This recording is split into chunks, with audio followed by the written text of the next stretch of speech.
அப்புறம் ஒரு ஊழியக்காரர் சொல்லியிருந்தார், இவர்கள் 2 பேருக்கும் நிறைய பணம் வருகிறது வெளிநாட்டிலிருந்து, அதனால் தான் இவர்கள் வெளிநாட்டு பணத்திலே ஊழியம் செய்கிறார்கள், வெளிநாடு போகிறார்கள் என்று.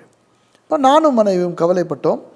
நாங்கள் வெளிநாட்டு பணம் எடுக்கிறது இல்லையே, ஆண்டவர் சொன்னபடினால் வெளிநாட்டு பணங்கள் எங்களுடைய ஊழியத்துக்கு நாங்கள் எடுப்பதில்லையே, ஃபண்ட் ரைசிங் செய்வதில்லையே, ஏன் இப்படி பேசுகிறார்கள் என்று. கடைசியிலே எப்படி ஆண்டவர் எங்களை உயர்த்தி வைத்திருக்கிறார் என்றால், எங்களுடைய கிளைகள் வேறு நாடில் இருக்க வைத்திருக்கிறார். எங்களுடைய மவுண்ட் கார்மல் தியாலஜிக்கல் காலேஜினுடைய கிளைகள் வேறு நாடுகளிலே உண்டு, மவுண்ட் கார்மல் சர்ச்சினுடைய கிளைகள் வேறு நாடுகளில் உண்டு, இஸ்ரவேல் உள்பட. அப்போ இப்படி ஆண்டவர் எங்களுடைய ஊழியங்களை உயர்த்தினார். இப்போ இதையெல்லாம் பார்க்கும் பொழுது இந்த வசனம், இந்த யோவான் 9வது அதிகாரத்தை நான் படித்த பொழுது ஒரு காலத்தில் ஆண்டவர் எனக்கு வெளிப்படுத்தினார், உன்னை குறித்து பொய்யாயோ எரிச்சலாயோ பொறாமையாயோ யாரும் பேசினான், அந்த பேசின விடயத்திலேயே நான் உன்னை ஆசீர்வதிப்பேன். அதுதான் உங்களுக்கும்.